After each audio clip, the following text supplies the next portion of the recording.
नमस्कार, पॉलिटिकल पंचायत देख रहे हैं आप। आपके साथ मैं हूं हिंगलाज दान। हाल ही में केंद्र सरकार ने 9 राज्यों के राज्यपाल बदले हैं। एक साथ राष्ट्रपति का आदेश जारी होता है, 9 राज्यों के राज्यपाल बदलते हैं, जिसमें से 6 नए चेहरे होते हैं, 3 जगह के राज्यपालों के तबादले होते हैं और इसके अलावा एक केंद्र शासित प्रदेश के जो राज्यपाल है वो भी एलजी जिसे कहते हैं, वो भी उपराज्यपाल नियुक्त, लेफ्टिनेंट गवर्नर वहां पर नियुक्त किए जाते हैं। लेकिन किस तरीके से बीजेपी ने इस बार लोकसभा के चुनाव हो या कई राज्यों के अंदर जो नुकसान झेलती हुई पार्टी नजर आई है, उसको देखते हुए किस तरह के जातीय समीकरणों को ध्यान में रखते हुए अपनी भविष्य की राजनीति को के सेंट्रिक किस तरीके से राज्यपालों की नियुक्ति की है, उसको अपन समझने का प्रयास करेंगे।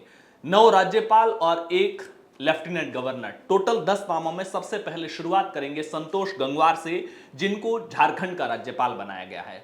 संतोष गंगवार उत्तर प्रदेश के अंदर कुर्मी जाति से आने वाले, पश्चिमी उत्तर प्रदेश के अंदर अच्छा प्रभाव रहता है और इस बार बीजेपी ने लोकसभा चुनाव के अंदर जो सबसे ज्यादा नुकसान उठाया है वो उत्तर प्रदेश से उठाया है, जिसकी वजह से विपक्ष भी आत्मविश्वास से लबरेज है और बीजेपी के हौसले थोड़े से पस्त होते हुए नजर आए हैं।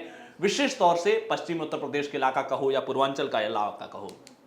संतोष गंगवार उत्तर प्रदेश की बरेली से 6 बार लगातार सांसद रहे और कुल वो 8 बार सांसद रहे। अटल बिहारी वाजपेयी से लेकर बीजेपी के दौर तक राजनीति करने वाले संतोष गंगवार का इस बार टिकट कटा तो उनकी बिरादरी में एक नाराजगी का भाव देखने को मिला और वो जिस समाज से ताल्लुक रखते हैं उसका वोट बीजेपी से खिसका। बीजेपी को चुनाव परिणामों के बाद में इसका एहसास हुआ और अब संतोष गंगवार को एक बड़ी जिम्मेदारी देकर के भाजपा उस वोट बैंक को फिर से अपने साथ जोड़ने का प्रयास कर रही है। अगला नाम है ओम प्रकाश माथुर का। राजस्थान से आने वाले ओम प्रकाश माथुर को सिक्किम का राज्यपाल बनाया गया है। ओम प्रकाश माथुर प्रधानमंत्री नरेंद्र मोदी के बेहद करीबी लोगों में से माने जाते हैं। ओम प्रकाश माथुर का नाम कई बार राजस्थान के मुख्यमंत्री के दौड़ में भी काउंट हुआ, लेकिन ओम प्रकाश माथुर ने खुद को सामने ला करके कभी भी मुख्यमंत्री पद का दावेदार नहीं बनाया। भाई साहब के नाम से प्रसिद्ध ओम प्रकाश माथुर, जिन्होंने प्रदेश संगठन मंत्री से अपने राजनीतिक सफर की शुरुआत की, राजस्थान बीजेपी के प्रदेश अध्यक्ष रहे और झारखंड, महाराष्ट्र और उत्तर प्रदेश जैसे महत्वपूर्ण राज्यों के वो प्रभारी भी रहे। इसके साथ में एक अहम बात यह है कि राजस्थान में जो संगठनात्मक ढांचागत जो सुधार करने का बीजेपी प्रयास कर रही है और उसी सिलसिले में सुमेरपुर के पूर्व विधायक और वर्तमान में राज्यसभा सांसद मदन राठौड़ को बीजेपी का प्रदेश अध्यक्ष बनाया गया है। मदन राठौड़ और ओम प्रकाश माथुर दोनों राजस्थान के पाली जिले से आते हैं और दोनों पार्टी की भीतरी राजनीति में एक दूसरे के धुर विरोधी माने जाते हैं। ऐसे में मदन राठौर को जब बीजेपी का प्रदेश अध्यक्ष बनाया गया है तो वैसी स्थितियों में ओम प्रकाश माथुर को सम्मानजनक एडजस्टमेंट देना बेहद जरूरी था। तो ओम प्रकाश माथुर को सिक्किम का राज्यपाल बनाया गया है।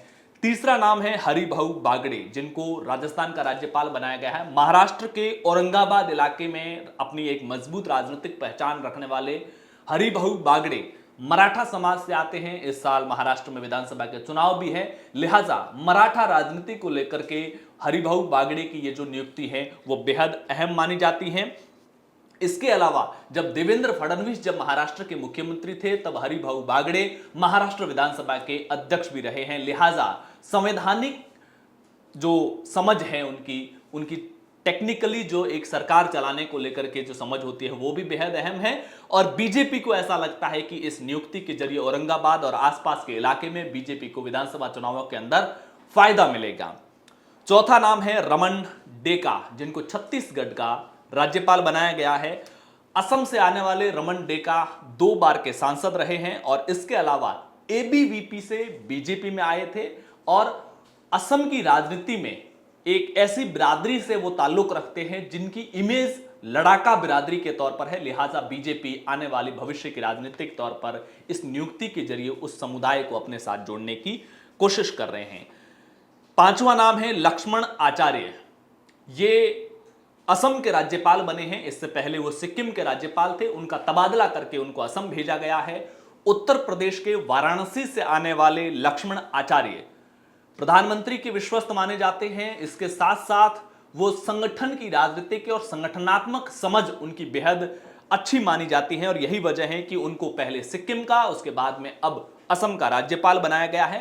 साथ में वो जिस खड़वार बिरादरी से आते हैं, खड़वार निषाद जाति की उपजाति है जो कि बनारस से लेकर के गोरखपुर समेत पूरे पूर्वांचल के इलाके में अच्छे खासे वोट बैंक अपनी प्रभावी भूमिका में रहते हैं। और ऐसे में लक्ष्मण आचार्य की फिर से नियुक्ति करके इस बार बीजेपी को पूर्वांचल में एक बड़ा नुकसान झेलना पड़ा है।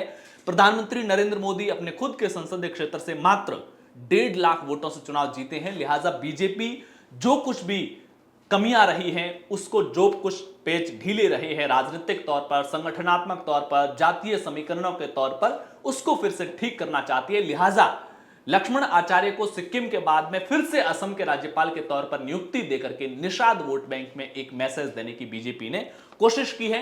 उत्तर प्रदेश में 2027 के विधानसभा चुनाव है और लोकसभा चुनाव परिणामों के बाद से बीजेपी बेहद अलर्ट हो गई है और अभी से उस चुनावों की तैयारी में लग गई है। उसके बाद अगला नाम है जिष्णुदेव वर्मा, जिनको तेलंगाना का राज्यपाल बनाया गया है। जिष्णुदेव त्रिपुरा से आते हैं। जब विप्लव देव वहां के मुख्यमंत्री हुआ करते थे, जो अभी हाल फिलहाल बीजेपी के हरियाणा में अहम जिम्मेदारियां निभा रहे थे, राज्यसभा चुनाव के समय, लोकसभा चुनाव के समय उनको प्रभारी बनाया गया था। उस समय में वो वहां पर त्रिपुरा के उप मुख्यमंत्री रहे थे। इसके अलावा वो राज परिवार से ताल्लुक रखते हैं, देव वर्मा राजघराना है उससे ताल्लुक रखते हैं। लिहाजा वहां की जो त्रिपुरा की राजनीति में है, जो लेफ्ट का गढ़ किसी दौर में हुआ करता था, विप्लव देव के नेतृत्व में जिस तरीके से बीजेपी ने लेफ्ट का किला वहां पर ढहाया था, मात्र 5 साल में 2 सीटों पर चुनाव लड़ने वाली बीजेपी कैसे क्लियर मेजोरिटी के साथ वहां पर सत्ता में आ गई थी।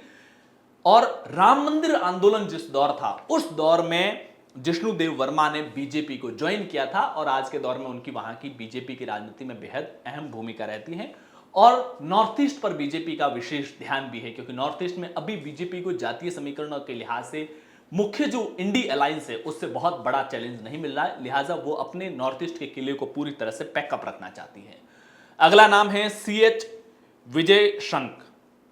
इनको मेघालय का राज्यपाल बनाया गया है। कर्नाटक से ताल्लुक रखने वाले, मैसूर से 2 बार के MP रहे हैं। 2014 में पूर्व प्रधानमंत्री HD देवगौड़ा के सामने चुनाव लड़े थे, हालांकि वो चुनाव हार गए थे। और एक कुरुबा समुदाय है जो पिछड़ी जातियों में काउंट होता है, उससे ताल्लुक रखते हैं। और जो अभी कर्नाटक में कांग्रेस की सरकार है, सिद्धरमैया वहां के मुख्यमंत्री हैं, सिद्धरमैया भी इसी समाज से आते हैं। लिहाजा बीजेपी ने कांग्रेस की इसी जो दांव था, इसकी काट के तौर पर इसी समुदाय से, कुरुबा समुदाय से आने वाले CH विजय शंकर को मेघालय का राज्यपाल बनाया गया है। साथ ही साथ बीजेपी ने जो हरियाणा कर्नाटक की राजनीति के जो दमदार 2 पिलर है, लिंगायत और वोकालिंगा, इन दोनों से इतर एक नए चेहरे, नए समुदाय की जो राजनीति है, बीजेपी जो मुख्य रूप से परंपरागत राजनीति से हटकर नए वोट बैंक क्रिएट करने की जो अपनी पॉलिटिक्स पर चलती है, उस लिहाज से भी ये नाम काफी अहम माना जा रहा है। अगला नाम है 8वां नाम कैलाश नाथन, जिनको पुडुचेरी का उपराज्यपाल बनाया गया है, लेफ्टिनेंट गवर्नर LG बनाया गया है। गुजरात कैडर के IAS है और प्रधानमंत्री नरेंद्र मोदी के बेहद विश्वस्त लोगों में उनकी काउंटिंग होती है। इस विश्वसनीयता का अंदाजा आप इस बात से लगाइए कि ये एक ऐसे IAS अधिकारी थे जिनको 11 बार गुजरात के अंदर अपनी सर्विस में रहते हुए एक्सटेंशन मिला है। एक किसी को एक्सटेंशन मिलता है, 2 मिलता है, 3 मिलता है, लेकिन 11 एक्सटेंशन मिलना अपने आप में बड़ी संख्या है। इसके बाद में अगला नाम है गुलाब चंद कटारिया का, जो कि पहले भी नॉर्थ ईस्ट में असम के राज्यपाल थे, जिनको अब वहां से ट्रांसफर करके पंजाब का राज्यपाल बनाया गया है। गुलाब चंद कटारिया राजस्थान के उदयपुर से ताल्लुक रखते हैं। मेवाड़ की राजनीति कहो, राजस्थान की राजनीति कहो, वसुंधरा राजे सरकार के दौर में वो गृह मंत्री रहा करते थे और पिछली अशोक गहलोत सरकार के दौर में वो नेता प्रतिपक्ष थे। इसके अलावा गुलाब चंद कटारिया इंटरनल सिक्योरिटी को लेकर के काफी एक्सपर्ट माने जाते हैं। लिहाजा पंजाब में उनकी नियुक्ति बेहद अहम है। गुजरात के जब मुख्यमंत्री हुआ करते थे नरेंद्र मोदी, और उस दौरान गुजरात में कई तरह के एनकाउंटर हुए थे। कुछ एनकाउंटर ऐसे भी थे जो गुजरात और राजस्थान पुलिस के जॉइंट ऑपरेशन के तौर पर हुए थे, और उसमें गुलाब चंद कटारिया का नाम भी काफी चर्चाओं में रहा था। एक आखिरी नाम, 10वां नाम राधाकृष्णन का है, जिनको महाराष्ट्र का राज्यपाल बनाया गया है। महाराष्ट्र में इस साल के आखिर में विधानसभा के चुनाव होने हैं, वहां कई राजनीतिक उठापटक होनी है, इसलिए संवैधानिक समझ रखने वाले किसी नेता की वहां पर नियुक्ति बेहद जरूरी थी। पॉलिटिकल पंचायत पर आप पहली बार आए हैं तो चैनल को सब्सक्राइब जरूर कीजिएगा, वीडियो को लाइक और शेयर जरूर कीजिएगा। शुक्रिया।